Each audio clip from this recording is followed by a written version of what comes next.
nümayiş elətdirmək istəyirəm. Deməli, Wi-Fi ilə qoşulanda, hər hansı bir Wi-Fi-ım açıq olanda, mobil applicationdan fərq eləmir, Shazam, Shoot və digər applicationlar istifadə edəndə Wi-Fi üzərində mobil proqramlara qoşula bilirlər deyə xüsusi xidmətdən söhbət gedir və Bandatel əməkdaşlarından və Kənan Hacıyevin şöbəsindən məsələ gedir hal-hazırda. Onlar müəyyən dərəcədə bir növ belə deyək də proqramlara müdaxilə edə bilirlər. Burada X-Recorder proqramı var. Bu proqramla qoşuluram da mən ekran çəkmək üçün sübutlar olsun deyə. Hətta bəzən baş prokurorluğun əməkdaşından ikinci dəfə mən məktub göndərməyimi, video görüntü almaq istəyəndə qoymadılar. Yəni bu Wi-Fi üzərində aparılan bir prosesdir. Mən artıq bunu təyin eləmişəm.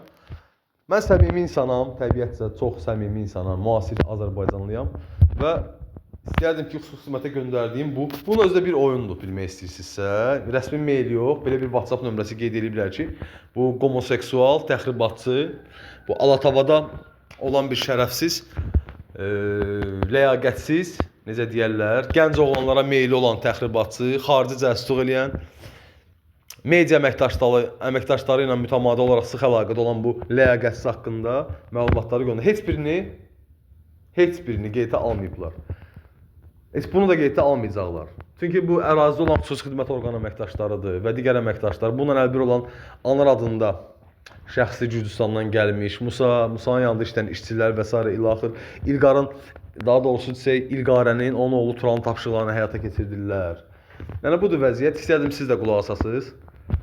Bir marağımı çəkən bir məqam var. Əsədin yanına yerləşdirilmiş cinsazlıq və digər yerlərə yerləşdirilmiş cinsazlıq, öz 56 tulası qonşusu Fikətin yanına yerləşdirdiyi cinsazlıqlar, bir növ söz atmaqlar və bir növ öz necə deyərlərsə, cavan oğlanlara, gənc oğlanlara qarşı olan meylini daimi olaraq bir növ pakazlığa qoyubdur. Yəni bir növ nümayiş elətdirməyə çalışırdı ki, sizin əməkdaşınızın gənc oğlanların qayğısına, sizin əməkdaşınızın gənc oğlanların necə deyirlər, istisinə, gənc oğlanların ehtirasına ehtiyacı var. Çox maraqlı bir faktordur ki, sizin əməkdaşınız həm qeydi, həm cinsazlıqdır, həm üzdən iraqdır. Sizin əməkdaşınız həm vahabidir, həm işverəndir. Həm nə bilim media nəzarət edir. Mütəmadi olaraq blogerlə cinsi əlaqədə olur sizin əməkdaşınız. Sizin əməkdaşınız əməlli başlı şizofrendir, xəbəriniz var sizin. İndi də oturub Mirqafar Seyidovun qucağında. Ola bilər ki, zövcəsi də, özü də Mirqafar Seyidova müəyyən intim xidmətlər göstərirlər. Yəni sizin əməkdaşınız əməlli başlı başdan xarab bir adamdır. Və öz eyblərinin üst asılmasın deyə, Bakı Metropolitenin rəisi ilə əlbir olaraq törətdiyi cinayətlər, mənim həyatımı püskünə qoymağı, Kənan Hacıyevin cinayətlərini gizlətməyi, yəni sizin əməkdaşınız ümumiyyətlə özünü kim hesab edir? Yəni, bu nə həyasızlıq deyə, bu nə həyasızlıq nümayişdir, mən anlaya bilmirəm. Əgər ki, marağı varsa gənc oğlanlara, yəni qardaş, məndən nə iş var bu adamın? Mənim sizin əməkdaşınıza nəsə eləməyə bir fikrim yoxdur. Özünüz başa düşürsünüz mən nəyə nəzərdə tuturam. Yoldaşı istəsən eləyərəm yoldaşına. Yəni xanım görmüşəm o vaxt 2012-ci ildə. Yadıma gəlir onun şəkilləri. Düzdür, iyrənc bir bədən quruluşu var idi. Amma yenə də qadın da lazımdırsa bu impotent əri ilə görüşməyə əvəzdən lazımsa mən özüm ona nə lazımı şey eləyərəm. Amma mənim həyatımı bu qədər qaraltmağa ehtiyacı yox idi axı. Özü kimin əli ilə rüşvət alıb, özü kimi bir vahabi, Kəmaləddin Heydarovun oğlunun əli ilə, Kəmaləddin Heydarovun vahabi oğlunun işçilərinin əli ilə, buna aiddir Sahir, buna aiddir Batom, Sahirin qohumu Cavid, onların qondarma şirkətinin bu prezidenti, sonra onların bir işçisi də var, Cəlal. Utanmırsınız? Ayıb deyil bu əməkdaş vursun. Gələn şeylər var ki, adam heç açıb ağartmaq da istəmir. Bu yaxşı bir şey də deyil əslində. Mən bir daha qeyd edirəm ki, mən müasir bir Azərbaycanlıyım. Yəni mənim həqiqətən də ətrafımda cinsazlıq da var, nə bilim ateist də var yeri gələndə. Mənim üçün bu problemli bir şey deyil bilmək istəyirsinizsə. İnsandır, qoy həyatını yaşasın. Bu adamlar cinayət törətmirlər. Bu adamlar işverənliklə məşğul deyirlər. Bu adamlar kimisə şəxsiyyətlə müdaxilə eləmirlər. Bu adamlar hərəsi özü işində, gücündə olan normal, sağlam, düşüncəli insanlardılar. Bu adamlar ilahiyyat adlanan fahişəxanaya getmirlər. İlahiyyat adlanan fahişəxanaya gedən, belə deyək də, adamların əli ilə işverənliklə məşğul deyirlər.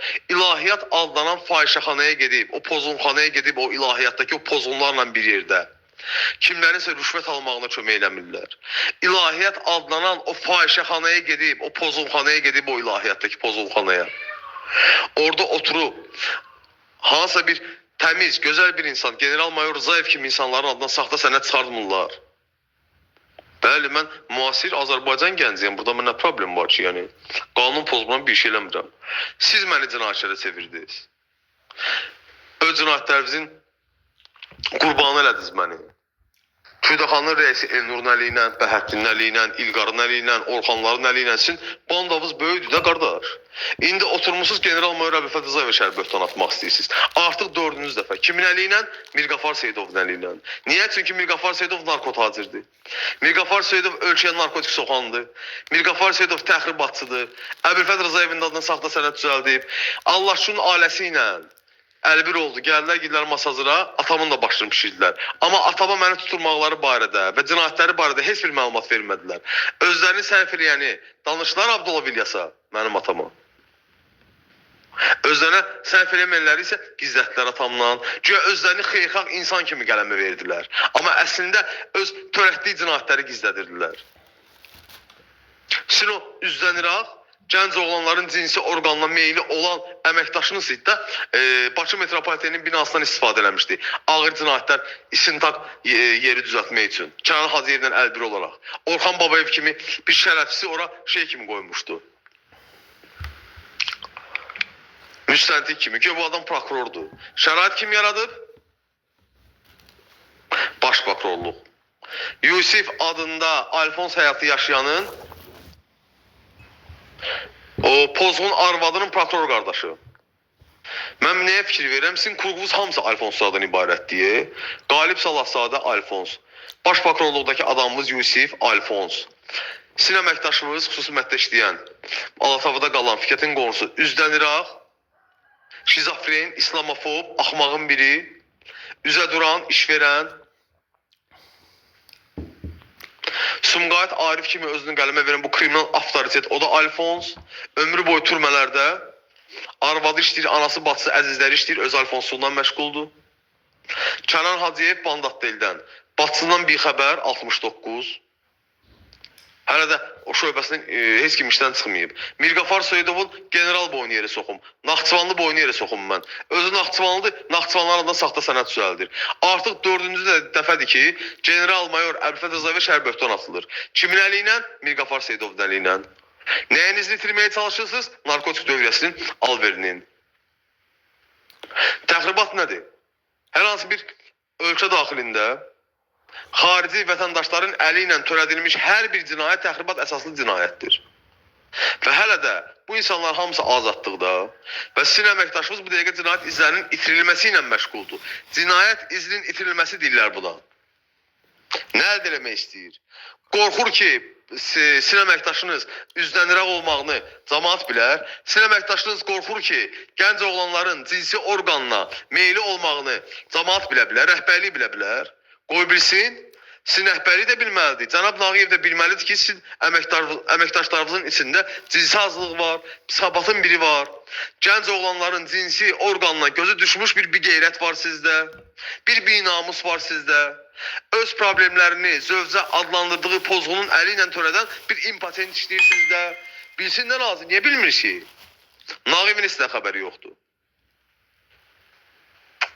Bir qrup xüsusi xidmətin tulaları öz üzdən İraq, arvadı fahişə, öz zövcə adlandırdığı pozğunlu gündə birinin qucağına atan bir qeyrətin tərəfini saxlayır. Hansı ki, media nəzarətdə işləyir. Fikrət mənə hər şey danışıb sənin haqqında, bir qeyrət. Fikrət mənə hər şey danışdı sənin haqqında, alçaq, oğraş. Mənə hər şey Fikrət sənədini demişdi. Demişdir elə sənin evvə translar gəlir, geylər gəlir, üzdən İraqlar gəlir, binamus.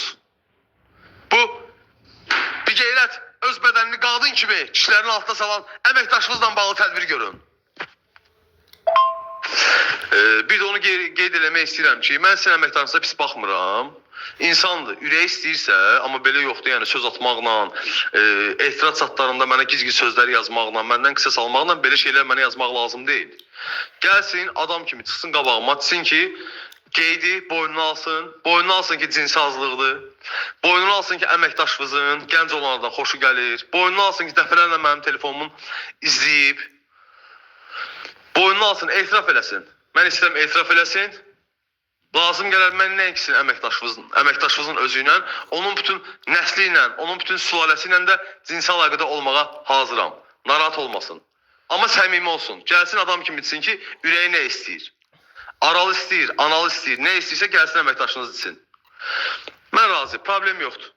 Lazımsa onun nəslindəki bütün qızlarla, onun var-yoxundakı bütün qızlarla, gəlinlərlə, anaları ilə, bacıları ilə, hicab taxanları ilə mən cinsi əlaqədə olmağa hazıram.